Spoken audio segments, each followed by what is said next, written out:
کہ یہ معاہدہ محمد الرسول اللہ کی طرف سے، تو سہل ابن عمر، سہیل ابن عمر جو مشرکین مکہ کی طرف سے تھے، اس وقت مسلمان نہیں ہوئے تھے، انہوں نے کہا یہ اوپر سے لفظ رسول اللہ آپ مٹائیں، نیچے ہم دستخط کر دیں گے، تو ہم نے تو آپ کو رسول مان لیا، آپ محمد ابن عبداللہ لکھیں یا صرف محمد لکھیں، یہ لفظ رسول اللہ مٹا دیں، ورنہ ہم معاہدے میں دستخط نہیں کرتے۔ تو نبی نے حضرت علی سے فرمایا، علی یہ رسول اللہ کا لفظ مٹا دو۔ تو حضرت علی نے فرمایا، اللہ کے نبی علی کے ہاتھوں اور لفظ رسول اللہ مٹا دو، ایسا نہیں کر سکتے۔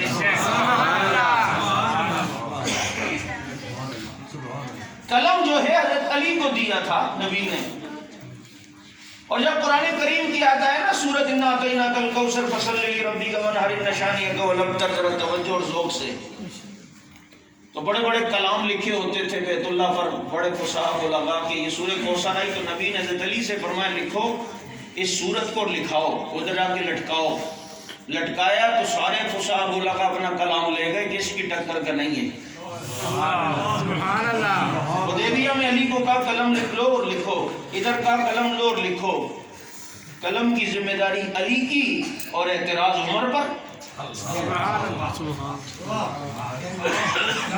کاغذ قلم کے اوپر اعتراض عمر پر، قلم نہیں دیا، کاغذ نہیں دیا۔ میں استاد مولانا امین قادری رحمۃ اللہ علیہ کہتے تھے حضرت عمر نے مدینے کے سارے قلم چھپا لیے تھے جیب میں کیا؟ جب انہوں نے نہیں دیا، انہوں نے نہیں دیا مثال کے، تو وہ بھی جانتے تھے کہ عمر نبی کا آرام کا خیال کر رہے ہیں، ہم نے بھی نبی کے آرام کا خیال کر رہے ہیں۔ سمجھ نہیں آئی آپ کو؟ ذوق کے نہیں ہے نا، میں اس لیے کہہ رہا ہوں۔ کہا کہ یہ لا الہ الا اللہ محمد رسول اللہ لکھواؤ، لکھو۔ جب انگوٹھی بن کے آ گئی، نقش پہ تھا، تفسیر کبیر والے نے لکھا، اس پر جب نبی نے پڑھوایا کسی سے کیا ہے تو دیکھا اس پہ لکھا تھا لا الہ الا اللہ محمد رسول اللہ، آگے لکھا تھا ابو بکر صدیق۔ نبی نے بلائے، صدیق یہ کیا؟ میں نے تو سے لا الہ الا اللہ کہا، تو نے محمد رسول اللہ بھی لکھوا دیا اور اپنا نام بھی میری انگوٹھی پہ، یہ کیوں؟ صدیق اکبر ڈر گئے، اللہ کے نبی میں نے تو ابو بکر لکھنے کا ہی نہیں بولا، یہ تو پتہ نہیں، میں نے ہاں اس کو یہ کہا تھا میں اللہ کے نام سے محمد کے نام کو جدا نہیں دیکھ سکتا، تو لا الہ الا اللہ کے ساتھ محمد الرسول اللہ بھی لکھو۔ یہ آگے میرا نام کس نے لکھا؟ میں نے ایسے تو نہیں کہا، یہ پتہ نہیں کس نے لکھا، اور نہیں پتہ تو پھر کس نے لکھا ہے؟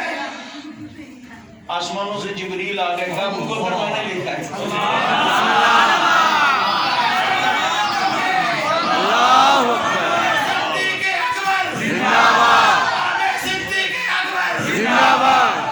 کہا یہ ابو بکر صدیق میں نے لکھا ہے۔ کہا جبریل تو نے لکھا ہے، کیوں؟ کہا جب ابو بکر انگوٹھی والے سے کہہ رہا تھا کہ لا الہ الا اللہ کے ساتھ محمد الرسول اللہ بھی لکھو، میں اللہ اور محمد کے نام کو جدا نہیں دیکھ سکتا، تو اللہ نے مجھے بھیجا جبریل پھر تو بھی جا، میں بھی محمد کے نام سے ابو بکر کے نام کو جدا نہیں دیکھ سکتا۔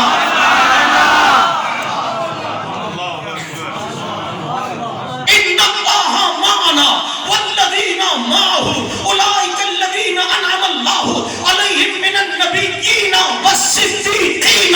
کل بھی نبی کے ساتھ صدیق تھا، آج بھی نبی کے ساتھ صدیق ہے، اور قیامت میں بھی نبی کے ساتھ صدیق ہے۔ نبی نے فرمایا ہم جب قبر سے اٹھیں گے، میں اٹھوں گا، میرے ایک طرف ابو بکر ہوگا، ایک طرف عمر ہوگا۔ اب نبی پیشن گوئی کر دیں پوری ہوتی ہے یا نہیں؟ بولو، پتہ چلتا ہے قیامت کی صبح تک نبی کے ساتھ ابو بکر و عمر رہیں گے۔ اتنی کوششیں ایران کر رہا اور ادھر ادھر کوششیں ہو رہی ہے مدینے پہ قبضہ کر کے ابو بکر و عمر کی میتیں کسی طرح نعوذ باللہ نکال لیں۔ ساری محنت ہو رہی ہے اور یہ ڈھکی چھپی نہیں، ابھی تو سوشل میڈیا پہ کلپ بھی آ گئے ہیں۔ پہلے ہم کہتے تھے کہ نہیں یار ایسی بات نہیں ہے، تم لوگ ایسی غلط باتیں اب تو سوشل میڈیا ہے، اب تو اگر وہ یہ کہے میں نہیں بتاؤں گا وہ بھی آ جاتا ہے، وہ بھی آ جاتا ہے، وہ بتائے گا، سوشل میڈیا والا کہے گا تو نہیں بتائے گا لیکن میں تیری حقیقت بتاؤں گا۔ اب فرشتے بھی قبر میں اس سے پوچھ رہے ہوں گے ہاں مر ربک تو ادھر بھی بولنا نہیں بتاؤں گا۔ اب تو سب سامنے میں نے ایک جگہ خیرپور میں تقریر کی، میں نے کہا یہ عقیدہ اگر آج خدا نہ خواستہ ان کا ہے اور ہے کہ جی وہ آئے گا ہمارا بار اور یوں کرے گا اور ابو بکر عمر کی میتیں نکالے گا اور پھر گھوڑے مارے گا اور یہ کرے گا، نعوذ باللہ، یہ سارے عقائد ہیں بابو، اسی لیے تو روتے ہیں، اسی لیے تو جانوں سے زیادہ ہمیں ان کی جوتیاں عزیز ہیں جنہوں نے نبی کے ساتھ ساتھ دیا ہے۔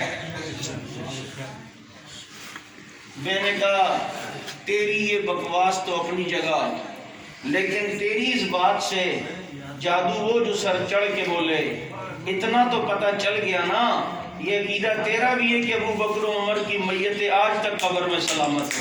سبحان اللہ۔ زمین میلی نہیں ہوتی، زمن میلا نہیں ہوتا، محمد کے غلاموں کا کفن میلا نہیں ہوتا۔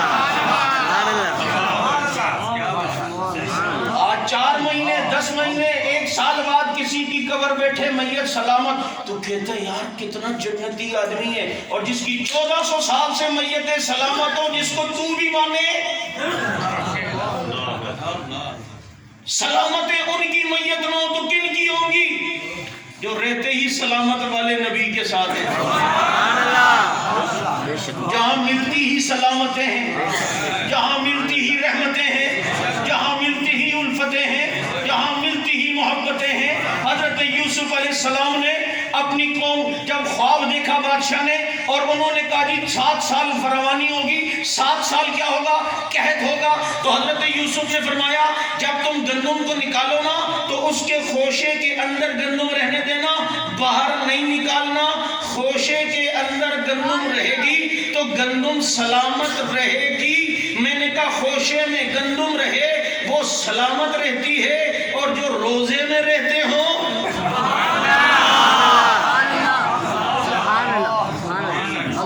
جو روزے کے خول میں رہتے ہوں، اگر خوشے کے خول میں رہ کر گندم سلامت رہتی ہے تو جہاں روزانہ 70,000 فرشتے جس گنبد کے خول پر سلام بھیجتے ہوں، پھر اس خول میں رہنے والے سلامت کیوں نہ رہیں؟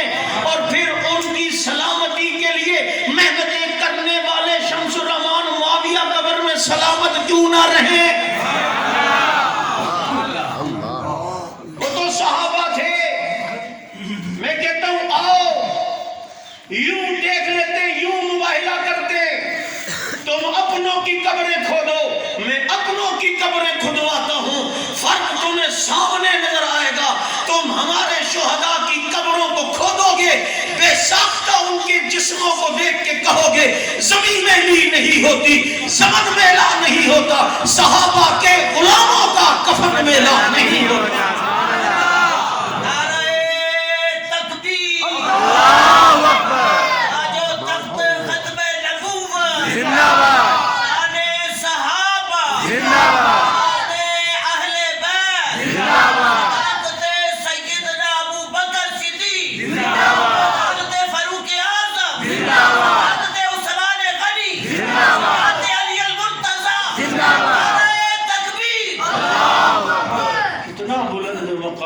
پایا صدیق نے بستر نبی کے ساتھ لگایا صدیق نے۔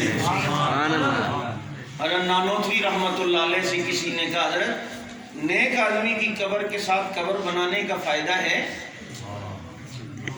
ایک آدمی پنکھا جھیل رہا تھا حضرت کو، گرمی کے دن تھے، فرمائے پنکھا کس کے لیے چلا رہا ہے؟ کہا آپ کے لیے۔ کہا ہوا تجھے بھی آ رہی ہے یا نہیں آ رہی ہے؟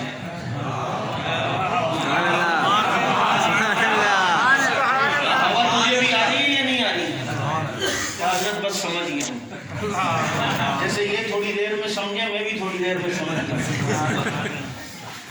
نیک آدمی کی قبر کے ساتھ قبر بنانے کا یہ فائدہ ہو، اور جس کی قبر امام الانبیاء کے ساتھ، صرف امام الانبیاء کے ساتھ نہیں جنت میں ہو،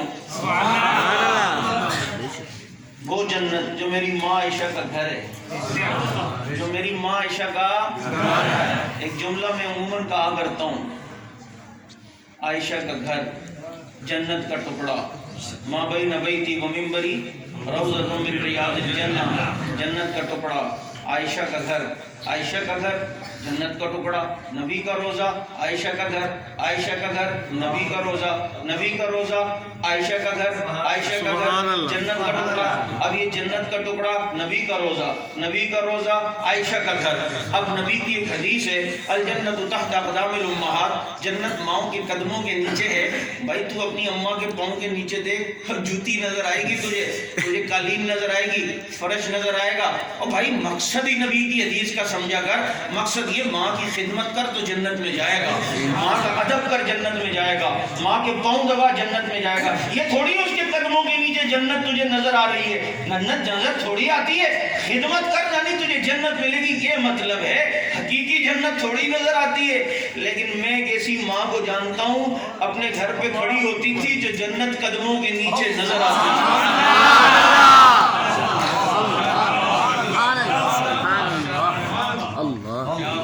ایسا لگتا ہے علی یہاں ہو اور عائشہ وہاں ہو، نبی کہہ رہے علی جنت ماں کے قدموں کے نیچے،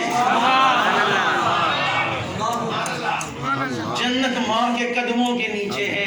عائشہ تیرے تلووں پہ قربان ہو جاؤں۔ آج کی رات جمعرات کی رات، اللہ قبولیت کی گھڑی ہے، اللہ مجھے اپنی ماں کے کھاتے لگا۔ میں اس کی عظمت پہ جانا چاہتا ہوں، میں اس کی حرمت پہ مٹنا چاہتا ہوں۔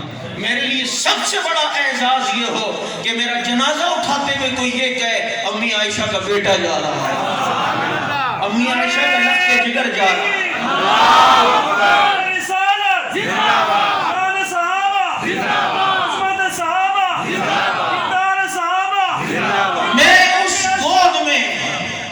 میں اس گود میں اپنا سر رکھنا چاہتا ہوں جہاں نبی دنیا سے جاتے ہوئے سر رکھ کے گئے تھے۔ اور یہ سعادت اگر مجھے مل جائے تو مجھے حق تکلیم کی دولت سے زیادہ عزیز ہے کہ میری ماں قیامت کے دن مسکرا کر مجھے مل جائے۔ میں یہ کہاں کہ سارے جو ہمارے کارکن فور شیڈول جیلیں اور یہ ہتکڑیاں بیڑیاں یہ ساری بھلائیں گے، اور جب اماں عائشہ کو مسکراتا دیکھیں گے نا اس وقت میرا کارکن کہے گا رولتے گیا پر چس بڑی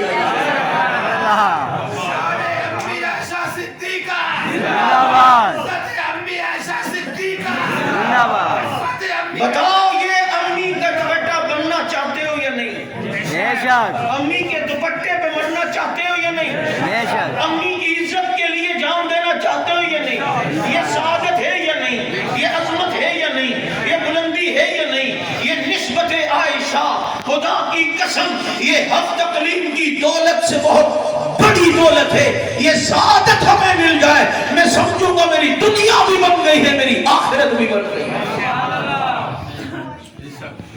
آؤ اس ماں کے دوپٹے کی حفاظت کے لیے ہمارے دستے بازو بنو۔ ہم تمہیں وزارتوں کے لیے نہیں کہتے، ہم یہ نہیں کہتے آؤ نواز شریف کے دفاع میں یا بلاول کے دفاع میں یا فلان، میں کہتا ہوں آؤ صدیق کے دفاع میں، میں کہتا ہوں آؤ عمر کے دفاع میں۔ وہ جن لوگوں نے نبی کو پتھر لگنے نہیں دیا آج انہیں گالیاں دی جا رہی ہیں، جنہوں نے نبی تک تیر آنے نہیں دیا آج ان کو تنقید کا نشانہ بنایا جا رہا ہے۔ ہماری زندگی پھر فضول ہے۔ وہ اگر اصحاب رسول تھے ہم غلامان اصحاب رسول ہیں، اسی نسبت کو لے کر ساری دنیا میں پھیلنا ہے۔ گھبراؤ نہ، حالات جیسے بھی ہوں جیسے بھی ہوں ہم نے انشاءاللہ صحابہ کی عظمت کے ترانے گانے باتیں کرنی ہیں، انشاءاللہ گزر جائے گا، موت کا وقت مقرر ہے۔ اگر خدا نخواستہ اندر جانا مقدر ہے تو کسی اور کیس میں جائے گا، لیکن جائے گا تو سر نیچے کر کے آئے گا۔ ماں عائشہ کے لیے جائے گا تو سر فخر کے بلند کر کے آئے گا، سینہ چوڑا کر کے آئے گا۔ آؤ ان کی عظمت کے ترانے گائیں اور اسی جذبے کے ساتھ میدان عمل میں آئیں کہ فنا فی اللہ کی تہ میں بقا کا راز مضمر ہے، جسے مرنا نہیں آتا اسے جینا نہیں آتا۔ آخر دعوانا سبحانک اللہم